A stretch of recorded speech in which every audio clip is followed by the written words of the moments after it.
Assalamualaikum warahmatullahi wabarakatuh.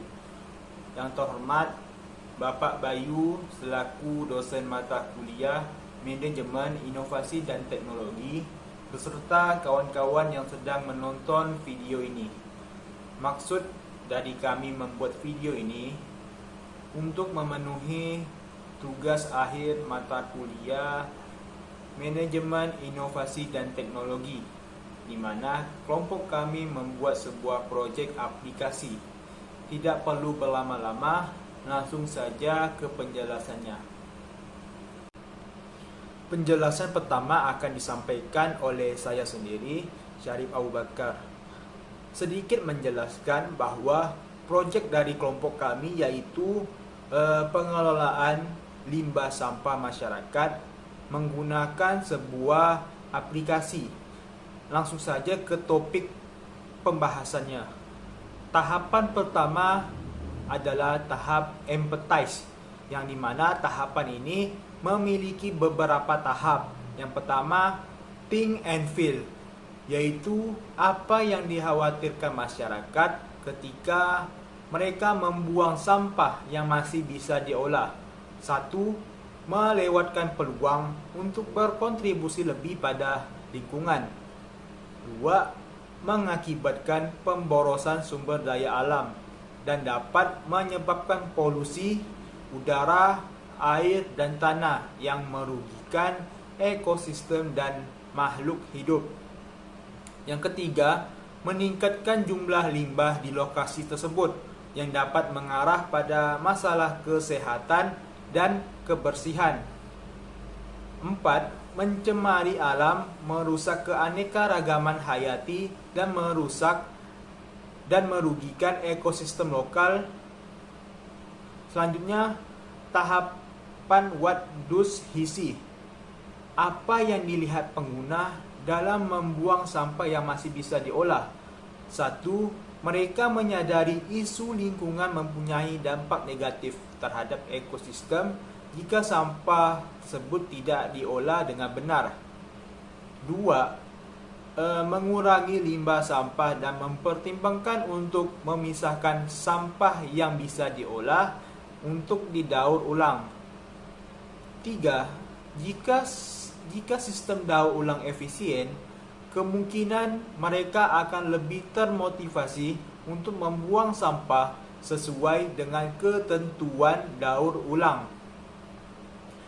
4. Untuk memotivasi agar bertindak sesuai dengan pedoman yang telah ditetapkan. Tahapan selanjutnya adalah what does he hear? Apa yang menjadi alasan masyarakat untuk memulai mengelola limbah sampah? 1. Masyarakat ingin berkontribusi pada pelestarian lingkungan dan mengurangi jejak ekologis. 2. Masyarakat melihat limbah sebagai sumber daya yang dapat diolah menjadi produk bernilai. 3. Rasa tanggung jawab sosial terhadap masa depan menjadi dorongan masyarakat untuk memulai pengelolaan limbah sebagai wujud kontribusi positif terhadap kesejahteraan masyarakat. 4. Menghasilkan pendapatan.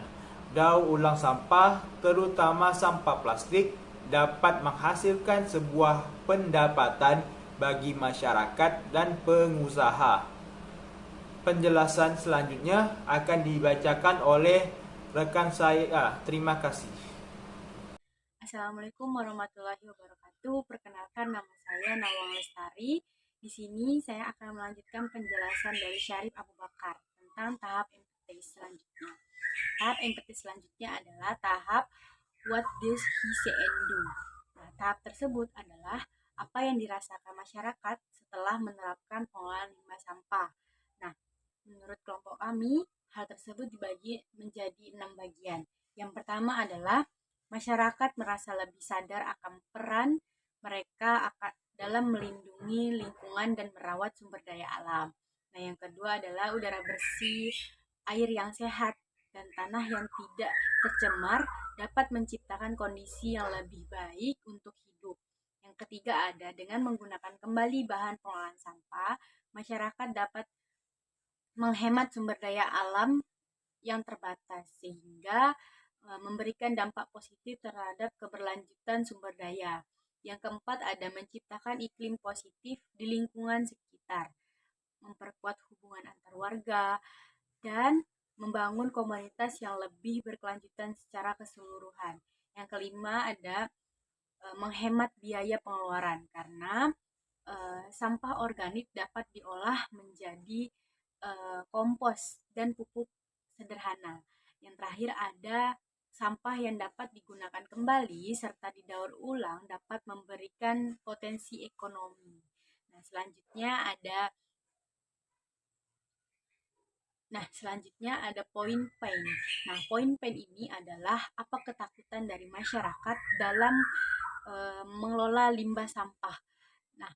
Menurut kelompok kami, hal tersebut dibagi menjadi 4 bagian. Yang pertama adalah dampak negatif pada kesehatan masyarakat akibat pengelolaan limbah yang tidak tepat seperti polusi udara dan air yang disebabkan oleh pembakaran atau pembuangan limbah yang tidak tepat dapat membahayakan kesehatan mereka dan lingkungan sekitar.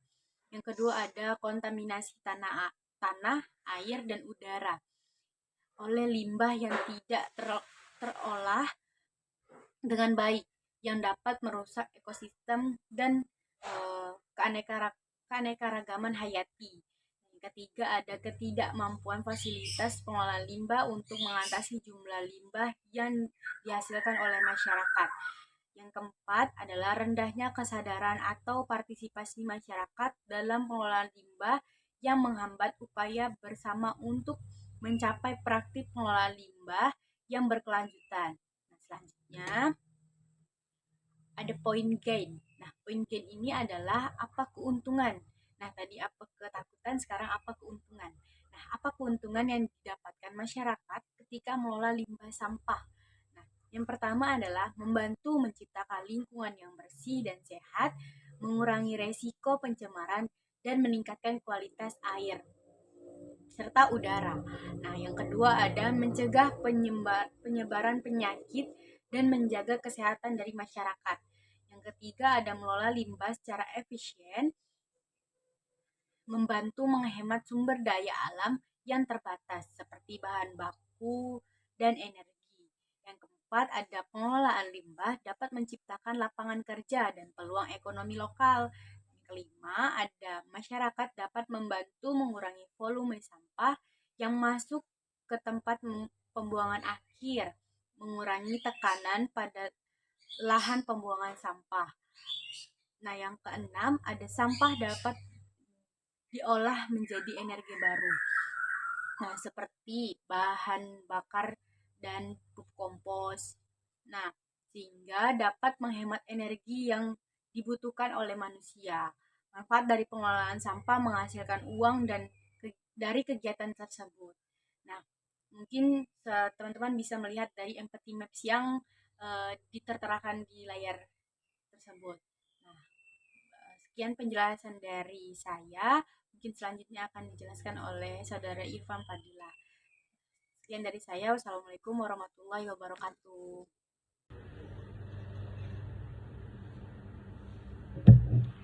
Baiklah, saya akan membacakan tahap defense. People atau men. Teknologi yang tidak kompeten.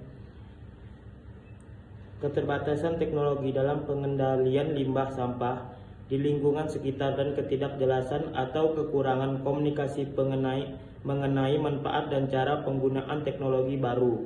Edukasi masyarakat. Keterbatasan pengetahuan masyarakat tentang dampak limbah terhadap lingkungan. Kurangnya pemahaman tentang cara yang benar untuk menilai dan mengelola limbah sampah, serta minimnya kampanye edukasi tentang pengelolaan limbah sampah di masyarakat. Sesuai budaya. Kebiasaan penggunaan produk plastik sekali pakai, sulit terurai dan konsumen tidak menyadari atau tidak memahami produk rumah lingkungan. Kesadaran masyarakat.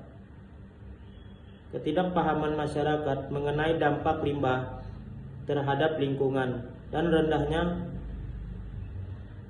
partisipasi masyarakat dalam program lingkungan atau pengelolaan limbah. Yang kedua, clean atau customer. Perilaku masyarakat yang terbiasa membuang sampah tanpa mempedulikan pemilahan atau pemisahan antara sampah basah dengan sampah kering, dan masyarakat kurang peka terhadap lingkungan sekitar. Pengetahuan masyarakat terhadap pengelolaan sampah yang masih minim sehingga tidak mempedulikan dampak lingkungan, kebijakan dan regulasi. Kebijakan pemerintah yang tidak jelas atau ambigu mengenai pengelolaan limbah sampah, dan kebijakan pengelolaan limbah tidak sesuai dengan kondisi lapangan, infrastruktur. Tidak ada fasilitas pemilihan dan tempat pembuangan sampah limbah yang memadai, dan tidak ada sistem yang memadai untuk mengelola limbah elektronik.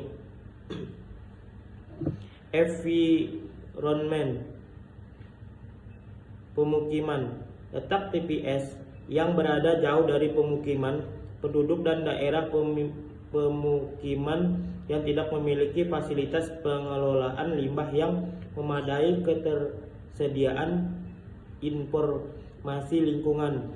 Masyarakat yang memiliki keterbatasan akses ke informasi tentang pengelolaan limbah dan tidak adanya informasi tentang lokasi dan pengelolaan tempat pembuangan sampah.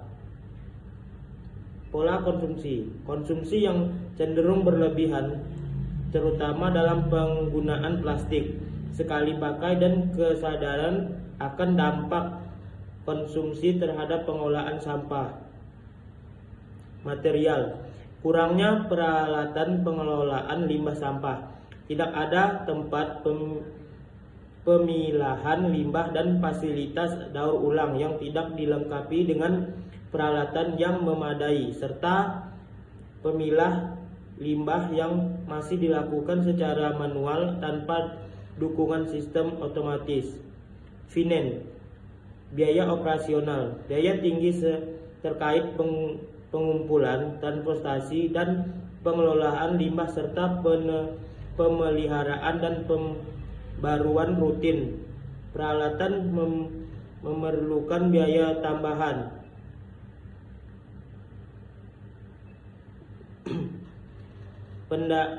Pendanaan dan agran. Kemungkinan agran pendanaan untuk pengelolaan sampah tidak terserap untuk program pengelolaan sampah.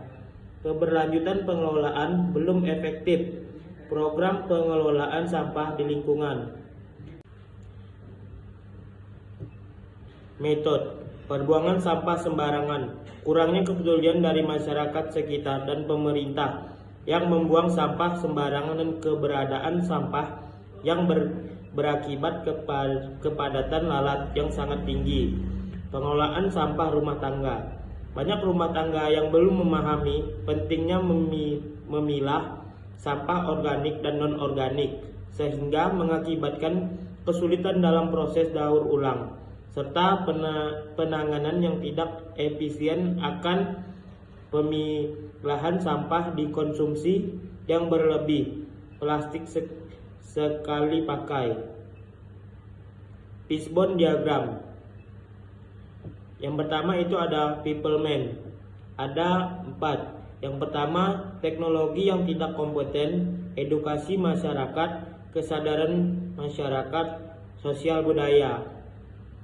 Yang kedua, client customer.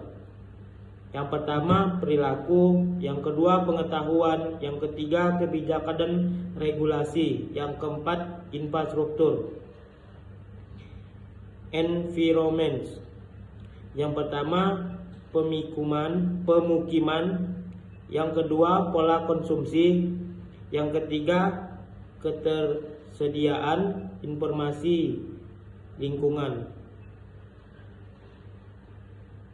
Material. kurangnya peralatan pengelolaan limbah. Finance, biaya operasional, pendanaan dan anggaran, keberlanjutan dan pengelolaan.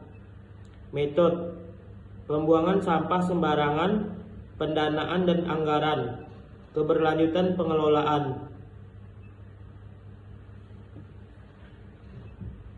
Assalamualaikum warahmatullahi wabarakatuh. Saya Maisa Putri Sabila akan melanjutkan penjelasan dari Irfan Fadila, yaitu bagian tahap IDEA. Ada proses inovasi yang kami buat dibagi menjadi 3. Yang pertama sumber daya manusia, yang kedua finance, yang ketiga infrastruktur. Jadi proses inovasi tersebut kami membuat solusi dari permasalahannya, yaitu membuat bumi hijau. Yang pertama ada poin recycle. Idenya memberikan pengguna poin atau hadiah setiap kali mereka membuang sampah. Poin ini dapat ditukarkan dengan diskon atau produk gratis dari mitra bisnis yang ramah lingkungan. Yang kedua, fitur edukasi interaktif.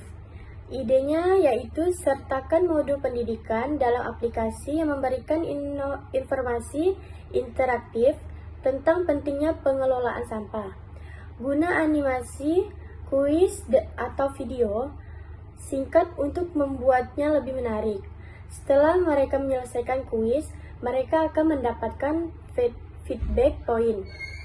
Yang ketiga, pemetaan tempat pengumpulan sampah.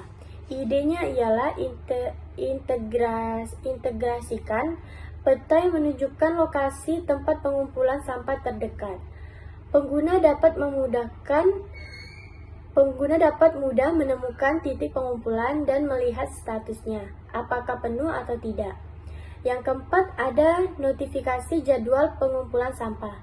Idenya yaitu memberikan notifikasi kepada pengguna beberapa jam sebelum jadwal pengumpulan sampah di wilayah mereka. Ini membuat meningkatkan partisipasi dalam pengumpulan sampah rutin. Yang kelima ada rekam jejak pengelolaan sampah. Idenya yaitu memberikan laporan bulanan kepada pengguna tentang beberapa banyak sampah yang telah mereka daur ulang atau sumbangkan. Ini dapat menjadi sumber motivasi dan memberikan pemahaman terhadap dampak positif yang mereka hasilkan. Yang keenam, pengenalan teknologi pengenalan sampah. Ide guna teknologi pengenalan gambar untuk membantu pengguna mengidentifikasi jenis sampah dan cara terbaik untuk mendaur ulangnya. Baiklah, sekian penjelasan dari saya. Selanjutnya akan dijelaskan oleh Risti. Terima kasih. Baik, selanjutnya kita akan masuk ke tahap prototype, di mana pada tahap ini kami sudah merancang sebuah aplikasi yang menjawab permasalahan-permasalahan yang ada pada tahap-tahap sebelumnya. Nah, di sini terdapat beberapa gambar. Pada gambar pertama, kita bisa lihat bahwa itu terdapat sebuah background. Nah, background itu kita bisa dapatkan ketika kita pertama kali membuka aplikasi tersebut. Nah, di situ sudah jelas sekali bahwa aplikasinya itu bernama Bumi Hijau. Selanjutnya pada gambar kedua, itu adalah halaman login, di mana di situ kita bisa login menggunakan akun Instagram, Facebook, maupun Google. Nah, kenapa kami memilih untuk bisa menggunakan akun-akun tersebut? Karena zaman sekarang jarang sekali orang tidak menggunakan sosmed. Dan yang pasti, orang-orang yang mempunyai handphone pasti punya akun Google, ya kan? Jadi, itu sangat mempermudah pengguna. Selanjutnya ada di gambar ketiga, itu adalah halaman utama. Di halaman utama, kita bisa menemukan nama pengguna. Nah, nama pengguna ini adalah nama kita sendiri yang menggunakan aplikasi tersebut. Terus di bawahnya adalah total koin. Koin itu bisa kita dapatkan ketika kita mengisi sebuah kuis atau kita bisa dapat cashback. Tuh. Di bawahnya ada tarik saldo. Nah, koin yang di atas itu kita bisa tukarkan menjadi sebuah saldo yang menjadi potongan harga ketika kita membayar sampahnya nanti. Terus di sampingnya ada harga sampah. Nah, pada menu harga sampah ini, kita bisa lihat bahwa harga sampah per kilonya itu berapa. Jadi teman-teman, sampah organik, sampah pabrik, dan non-organik itu beda-beda harganya.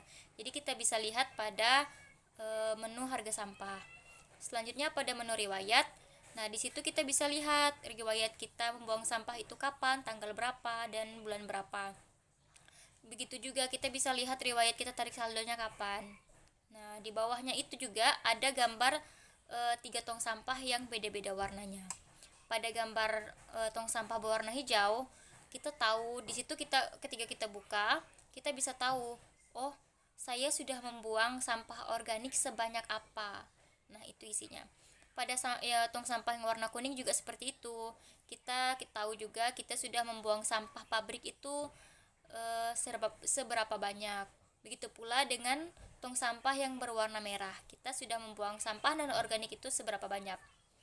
Lanjut ke gambar yang keempat. Nah, di gambar yang keempat di situ ada saldo. Nah, saldo yang udah kita tarik itu nanti ada di menu ini. Kita tahu, oh, saldo kita sebanyak ini, koin kita sebanyak ini juga. Terus di bawahnya ada 4 menu, yaitu menu edukasi, pengenalan sampah, jemput sampah, dan navigasi.